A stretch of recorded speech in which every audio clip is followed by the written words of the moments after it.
Hi everybody. So finally I am uploading a video about the start of my journal journey, which began in 2016 with this Leuchtturm.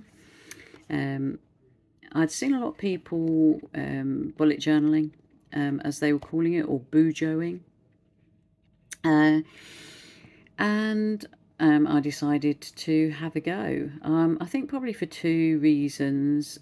My craft room at the time was packed up in storage, and I also had a small child whose language was developing, and as a consequence was sort of coming out with some quite amusing comments or statements, either intentionally or unintentionally, and I wanted to kind of remember those. So I bought my Leuchtturm because that was the brand everyone was using, and I think also because it was one of the first examples of a dot matrix paper. So if you can see here, the small dots. So rather than having a lined paper or a lined notebook, it had this dot matrix system. And that has two benefits. One was that obviously it helps when you're writing to line up your handwriting, but you can't see it very clearly. But the other bit is that when you are doing spreads like these, it's much easier to work these out and draw these out using the dots. But where you want to have large spaces to write in, you haven't got all the lines through.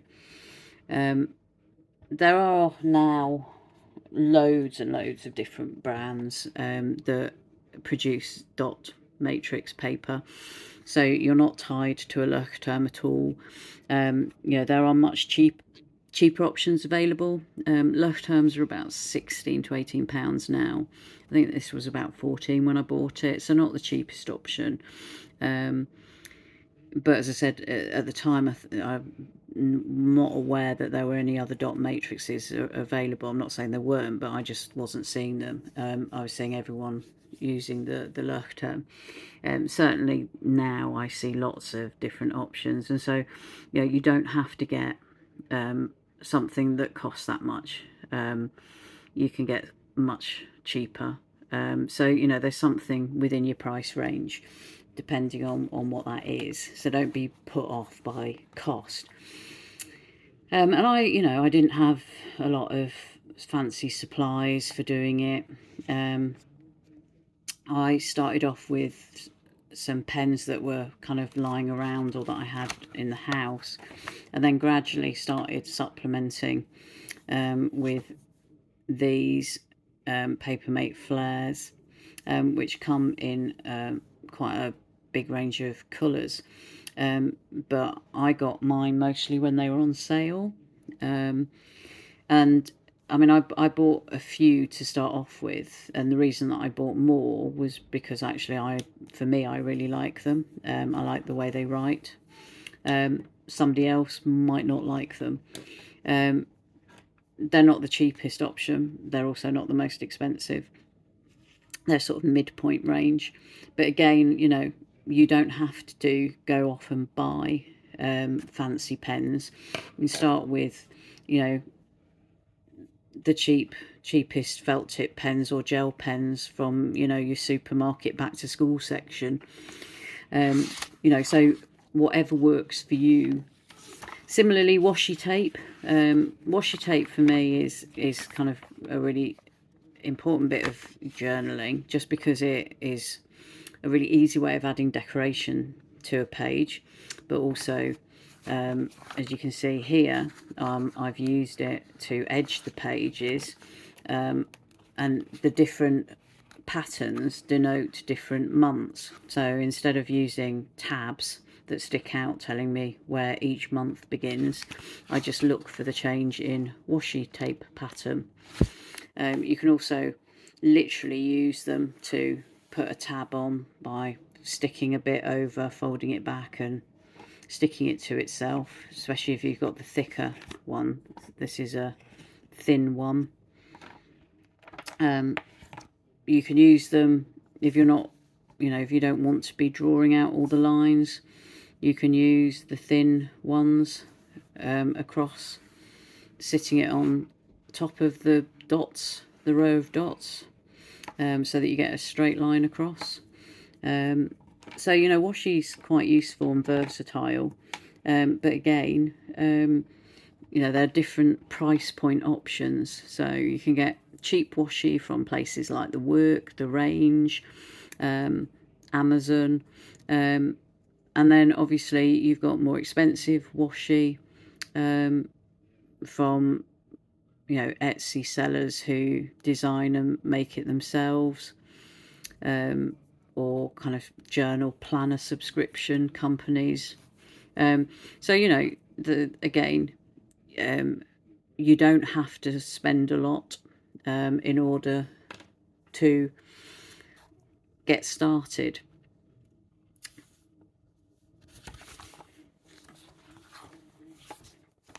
As you can see, I include photos as well in my journal. Two options of doing that. These ones are using a Polaroid zip printer, which my parents very kindly gave me as a present. The printer itself is not cheap, and the paper is also not cheap. So don't go crazy and use it for every single photo, because it will cost you an absolute fortune. So I tend to use it for where I want a good quality photo, but then equally, if I've had quite a few photos, I'm trying to reduce cost or also reduce bulk, because they're obviously thicker.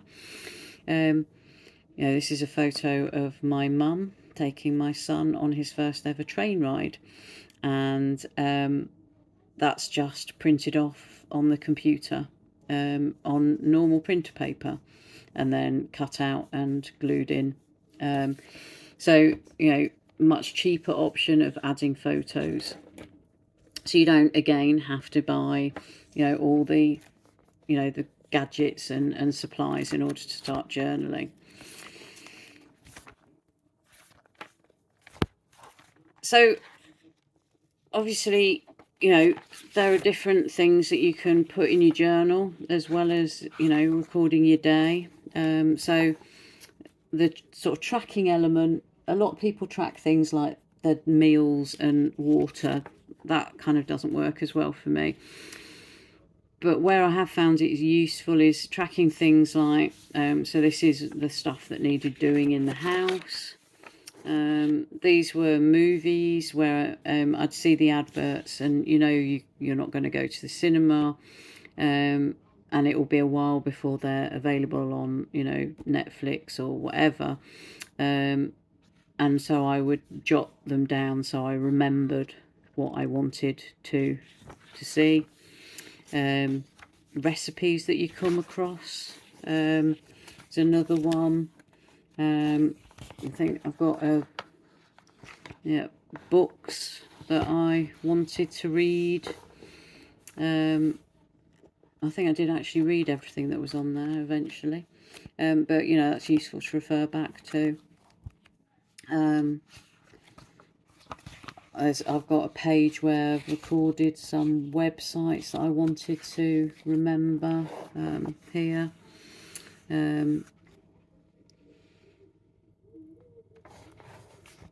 That was me tracking my blood sugar, because I'm type 2 diabetic, and I'd actually managed to blag some test strips off the doctor, which is quite unusual in UK, because they generally only give you test strips and a glucose monitor if you are on insulin. But I had got the monitor whilst I was pregnant, and I managed to persuade the doctor to give me some test strips, even though I was not on insulin. And that was quite useful in terms of seeing, you know, what food affected me and by how much, so that I could work out, you know, what was better. First thing in the morning, for example, you know, because some people find their blood sugar is quite high in the morning, so they have to be very careful about breakfast. Some people it's low in the morning, so you need to have a breakfast that will kind of raise it a little bit. You know, so useful way of tracking that. So it's whatever, you know, works for you. You know, some people track their expenditure. You know, people who are really into social media, as in, you know, a serious, you know, vloggers will track, you know, how many videos they've put up, when they're putting videos up, how many subscribers they've got, you know, the analytics side of things. So, you know, you can track whatever you want, basically. That's the beauty of it, is that you make it work for you. So, what are my big bits of advice in terms of journaling that I kind of learnt? So this is where you get to see my lovely, lovely writing, which is not always that easy to read. So, journaling tips. So, experiment with different spreads. Like I said, you will see a lot of inspiration out there on the internet. Try it. If it doesn't work for you, ditch it, move on, try something else. The second thing is, it can be as cheap or as expensive as you want it to be, or you can afford it to be. So if you thought about journaling before and you think that it's going to cost you a fortune because you've got to have all this equipment and all these supplies, it's just simply not true. You know, you can make it as expensive as you want, but if you are not able to afford much, you can start journaling with a £5 notebook, you know, the cheapest felt tips that you can buy, and, you know, washi tape is an optional extra. And then if you decide that you do like it and you enjoy it, you can gradually accumulate more supplies. My third tip, and I think this is a really important one, is be realistic about how much time you have available for your journaling. It's all very well looking on Instagram and YouTube at some of the amazing creations that, you know, people have in the journaling world.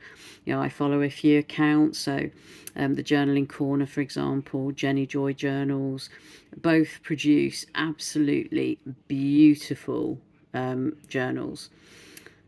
They both clearly have a lot more artistic talent than I do, but they also clearly spend more time on their journaling than I do. And I think, you know, you have to be realistic about, you know, if you've only got 5-10 minutes a day, then you're not going to be putting in a lot of sketches, drawings, characters, etc. You might be limiting yourself realistically to a different coloured pen each day, and maybe some, you know, fancy writing for the headers, because that's all you're going to have time for. And if you set yourself up to try and achieve more, then it becomes a chore rather than an enjoyment. As I've already said, you know, cheap pens and washi are a good start. You don't have to invest in the expensive ones. I would say that in terms of the notebook itself, choosing whether you want the dot matrix over lines is probably more important than choosing the brand. So once you've made your decision whether you want dots or lines, then you can start looking at the brands within your price point.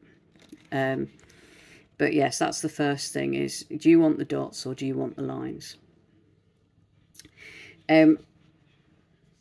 Take inspiration from others, but remember, the quote, "Comparison is the thief of joy." So don't hold yourself up to standards you can't achieve, or beat yourself up because your journal doesn't look like theirs. You know, take aesthetic pleasure in other people's artistry, but don't let that detract your enjoyment of your own journal if it doesn't look like theirs. To quote the amazing Tim Holtz, you know, you need to do you. You do you, I'll do me. Using printer paper is cheaper and flatter than using photos. So again, don't feel like you have to have, as you know, Polaroid Zip or HP Sprocket or any of the other mini printers that are available.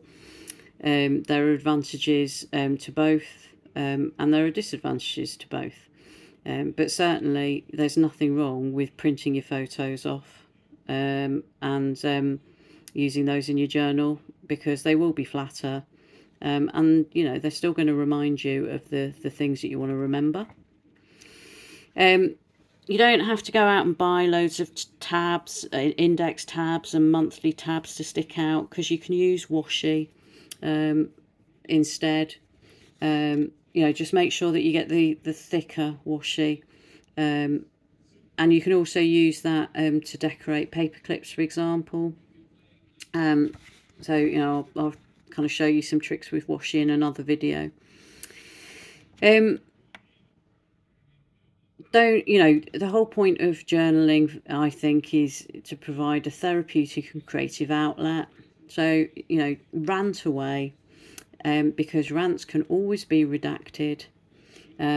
Or if you prefer, you can use asemic writing, which I have demonstrated there, which is where you sort of essentially just write all on top of each other, so the words become lost and illegible, but that is actually a full sentence. I can't remember what it says now, but I can demonstrate that as well if anybody's interested. If you miss a day, a week, or a month, or even more than that, so I think my longest is I missed 5 months once. The beauty about a journal is that you, unlike a diary, you haven't got 5 months of blank pages. You just pick up and carry on where you left off. You can always, you know, bullet point your the highlights of the last 5 months, whatever you can still remember. You know, or you can just draw a line under it. But I think visually there's something about the fact there's no gap that allows you to move on without regret, or kind of beating yourself up about it. And I think that's really important, because you're more likely to continue them. So, you know, like I said, my longest gap was 5 months, and I think that was in my second Luch term, which would have been 2017. So clearly I have carried on. And I think the most important thing for me is that, you know, journaling should be a source of joy. It should not be a source of pressure or stress, because that kind of defeats the object. So, you know, you have to find a way of making it work for you that fits in with the time you have available, your talent, and, you know, what works for you realistically, that is useful, rather than trying to, you know, emulate other people, you know, and putting a load of pressure on yourself that just then feels like you're setting yourself up for an impossible task. So I hope that kind of little whiz through about how I kind of got into journaling and some of the kind of things that I learned in my early kind of days is useful for you. You know, if you've been kind of thinking about maybe journaling, but like me, maybe you had diaries as a teenager that you started and never ever got past February, and then there was just a sea of blank pages. You know, this might actually, by doing it this way, encourage you to write more, and keep going with it. If you've looked at other people doing it online but then thought, oh gosh, mine's never going to look like that, it doesn't matter. You see mine, I mean, it's colourful because I use colour pens and washies, but it's not going to win me any Artist of the Year awards, but that doesn't matter. It works for me. And it has kind of done exactly what I wanted it to, which is, it provides me with something where I can go back, look through it, and find all, these memories and things that my child has said that I would have forgotten without having recorded it all. So, have a go. Pick up a cheap notebook. Nick your kids' felt tips if you've got kids. And, try some different ways of doing it until something seems to resonate. And enjoy it. And that's, that's the biggest thing is, something that is enjoyable and gives you a creative outlet and a therapeutic outlet. And that, that's what journaling is for me. So thank you for watching, and hopefully some of you will come back and watch my next video.